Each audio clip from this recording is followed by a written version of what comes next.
Hello student, उम्मीद है आप लोग स्वस्थ होंगे और कोविड की जो सावधानियां हैं उनको ठीक से बरत रहे होंगे। इसी के लिए आपको सुरक्षित रखने के लिए ऑनलाइन क्लासेस शुरू हो रही हैं। आज से हम ऑनलाइन क्लास में आपको व्याकरण में सबसे पहला जो पाठ है आपका भाषा, लिपि और व्याकरण। आप कक्षा 6 में भी इसके विषय में पढ़ चुके होंगे, लेकिन फिर से थोड़ा आपका ज्ञान को बढ़ाते हुए फिर से हम ये पाठ पढ़ रहे हैं। यहाँ पर हमारे दिमाग में आता है भाषा। भाषा किसे कहते हैं? भाषा वह साधन है जिसके माध्यम से हम बोलकर, सुनकर, लिखकर और पढ़कर अपने विचारों एवं भावों को आदान प्रदान करते हैं। आदान प्रदान मीन्स एक दूसरे के बातों को ग्रहण करना। ठीक है, कोई बोल रहा है तो आप उसकी बात को सुन रहे हो और समझ रहे हो, फिर उसका जवाब अपनी भाषा में दे रहे हो, तो इसको कहेंगे विचारों को बोलकर, सुनकर, लिखकर और पढ़कर प्रकट करना। वो क्या कहलाती है? भाषा कहलाती है। अब पूरे विश्व में अनेक भाषाएं बोली जाती हैं, जैसे हिंदी, अंग्रेज़ी, संस्कृत, चीनी, फ्रेंच, जर्मनी, जापानी, उर्दू, अरबी, फ़ारसी आदि। ठीक है, और जो हमारे देश में बोली जाने वाली जो भाषाएं हैं वो हैं हिंदी, पंजाबी, गुजराती, मराठी, तमिल, तेलुगु, कन्नड़। ये हमारे भारत देश की जो भाषाएं हैं वो हैं। आज हम भाषा के रूप के विषय में पढ़ते हैं कि भाषा के कितने रूप होते हैं। तो भाषा, जो हिंदी भाषा है, उसके निम्नलिखित 3 रूप होते हैं: मौखिक भाषा, लिखित भाषा और सांकेतिक भाषा। जैसे कि इनके शब्दों से ही आपको पता लग रहा है। मौखिक यानी जो हम बोलकर अपने विचारों को प्रकट करते हैं, यह भाषा का मूल रूप है। भाषा का यही रूप स्वाभाविक एवं व्यापक होता है। स्वाभाविक कहते हैं यानी जो नेचुरल होता है। बच्चा अपने घर, परिवार या आसपास के वातावरण से जो भाषा सीखता है वह भाषा का मौखिक रूप होता है। भाषा के इस रूप का प्रयोग अनपढ़ लोग भी सरलता से कर लेते हैं। इस रूप में विचारों का आदान प्रदान बोलकर और सुनकर किया जाता है। तो इसमें पढ़ने लिखने की बात नहीं है, क्योंकि हम अपने भाव को बोलकर समझा रहे हैं दूसरे को और दूसरे की बात को सुनकर समझ रहे हैं, तो वो हमारा क्या, कौन सा रूप कहलाएगा? मौखिक। मौखिक भाषा, इसकी परिभाषा है: मौखिक भाषा भाषा का ऐसा रूप है जिसमें विचारों एवं भावों का आदान प्रदान बोलकर और सुनकर किया जाता है। इसके एग्जाम्पल हैं। कैसे? जब आप विद्यालय में होते हैं तो अपनी बातों को बातचीत के माध्यम से प्रस्तुत करते हैं, या कोई आपको, जैसे डिबेट है, वाद विवाद है, तो उसमें आप अपना पक्ष बोलकर दूसरों के सामने प्रकट करते हो। भाषण देकर करते हैं, या कहानी सुनाना, टेलीफोन पर बात करना। ये कौन से हैं जो उदाहरण दिए गए हैं? ये आपके मौखिक भाषा के रूप हैं। Clear girls?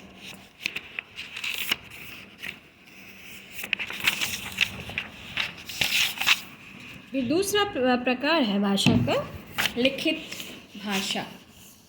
भाषा का शास्त्रीय रूप है।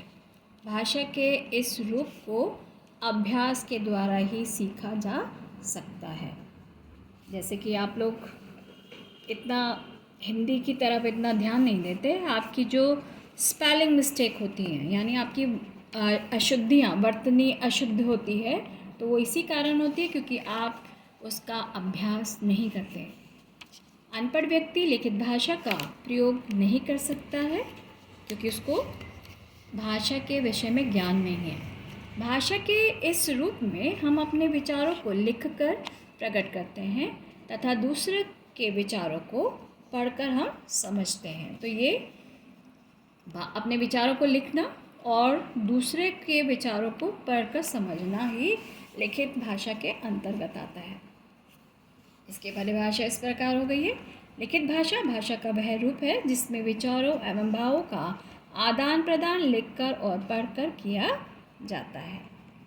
जैसे उदाहरण है, पत्र लिखना, कहानी पढ़ना, समाचार पत्र पढ़ना, जीवनी पढ़ना किसी की, निबंध लिखना, ठीक है, या अपने विषय के जो हम कार्य करते हैं वो आपके लिखित भाषा के रूप में आ जाते हैं, ठीक है। जैसे कि आप पिक्चर में देख रहे हो, बालक क्या कर रहा है, लिखने का कार्य कर रहा है, तो ये हमारी लिखित भाषा का रूप है। सांकेतिक भाषा, तीसरा जो रूप है भाषा का, कौन सा है, सांकेतिक भाषा। जब संकेतों के द्वारा बात को समझाया या समझा जाता है उसे सांकेतिक भाषा कहते हैं। सांकेतिक यानी इशारों के द्वारा अपनी बात को समझाना।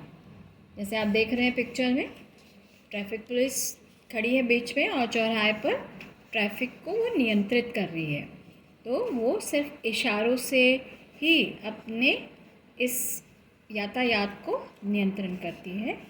तो उदाहरण दिया गया है, चौराहे पर यातायात नियंत्रित करना। सिपाही के द्वारा, जो क्रिकेट मैदान में जो एम्पायर होता है वो कैसे अपने निर्णय देता है, इशारों के माध्यम से। मूक बधिर का वार्तालाप, यानी जो बहरे भी होते हैं और गूंगे भी होते हैं। मूक माने गूंगे, बधिर माने बहरे, यानी जो गूंगे और बहरे जो लोग होते हैं उनको भी इशारों के माध्यम से ही बात की जाती है। यानी उनके कुछ पर्टिकुलर इशारे होते हैं जिनके माध्यम से वो अपने मन की बातों को प्रकट करते हैं। तो ये सारे उदाहरण आपके किसके अंतर्गत आ गए, सांकेतिक भाषा के अंतर्गत। क्लियर। भाषा के अन्य रूप, भाषा के उपरोक्त 3 रूपों के अलावा कुछ अन्य रूप भी हैं, जैसे राष्ट्रभाषा।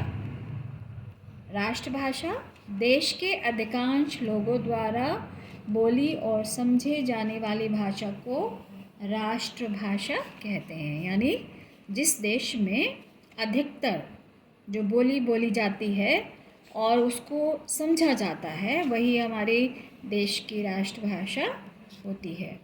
हिंदी हमारे देश की राष्ट्रभाषा है क्योंकि यह हमारे देश के अधिकांश भागों में बोली जाती है, राइट। फिर है मातृभाषा, यानी जो भाषा बालक अपनी माँ, परिवार के सदस्यों सीखता है उसे हम क्या कहते हैं, मातृभाषा। यानी जो उसके घर के, परिवार के सदस्यों के बीच में जो वार्तालाप का एक माध्यम है वो भाषा मातृभाषा कहलाती है।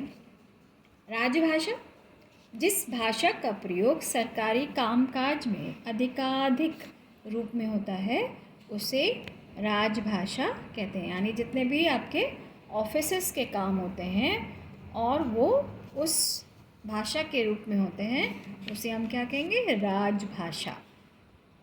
भारत में हिंदी और अंग्रेज़ी दोनों भाषाओं में सरकारी कामकाज किए जाते हैं। 14 सितंबर 1949 को संविधान के अनुच्छेद 343 के अनुसार हिंदी को भारत की राष्ट्रभाषा घोषित किया गया। कब घोषित किया गया, 14 सितंबर 1949 में। इसलिए प्रतिवर्ष इस दिन को हिंदी दिवस के रूप में मनाया जाता है। ठीक है, आप ये याद रखेंगे कि हिंदी दिवस कब मनाया जाता है, तो 14 सितंबर 1949। मानक भाषा किसे कहेंगे, यानी जो भाषा में एकरूपता लाने के लिए विद्वानों और शिक्षाविदों ने भाषा के जिस रूप को मान्यता दी है उसे मानक भाषा कहते हैं, यानी स्टैंडर्ड लैंग्वेज। यानी उसमें व्याकरणिक दृष्टि से वो भाषा का एक मान्य रूप होता है। ठीक है।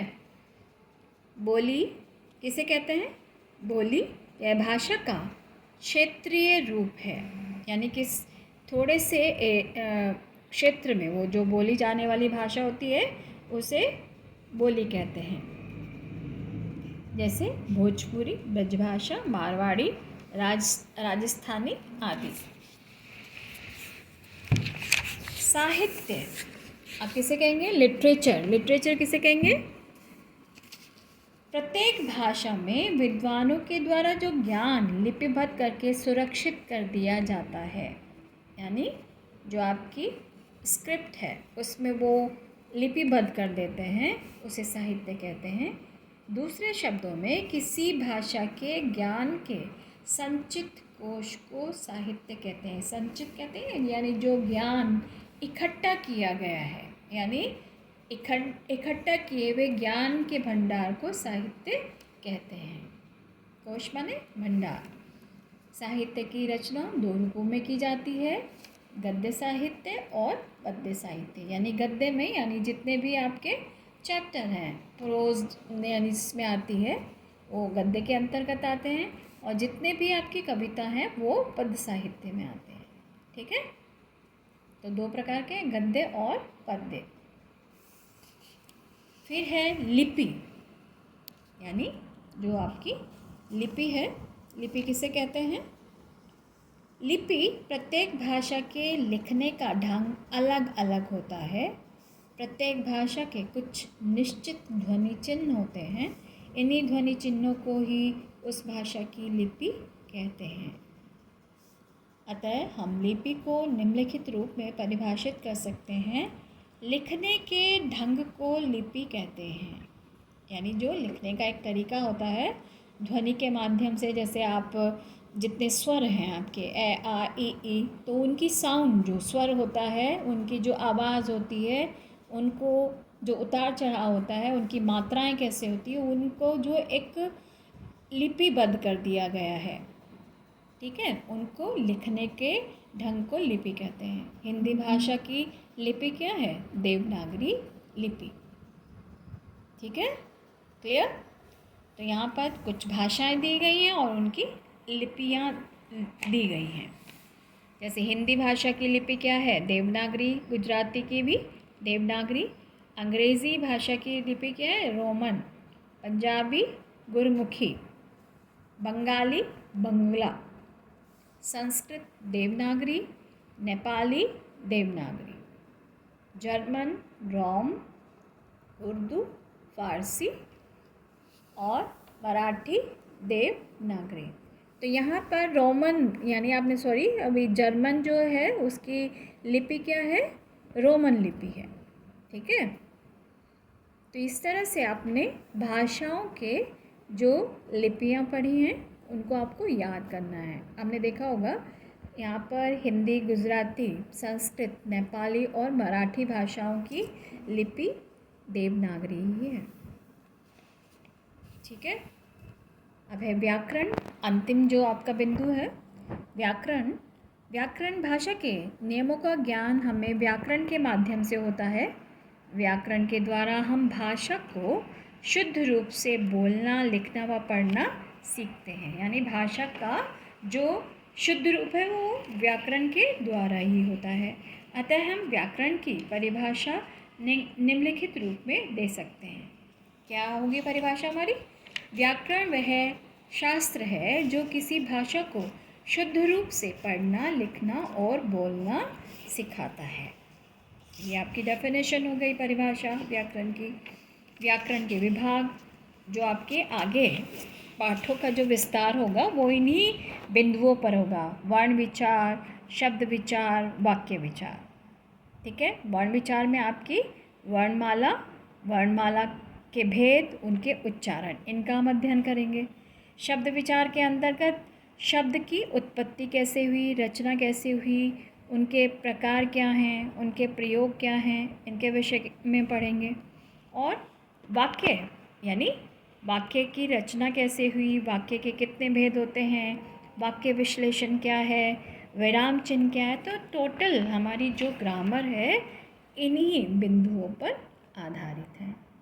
इसी आशा है कि आपको ये पाठ बहुत अच्छे से आ गया होगा। इसी के साथ हम विराम लेते हैं। धन्यवाद।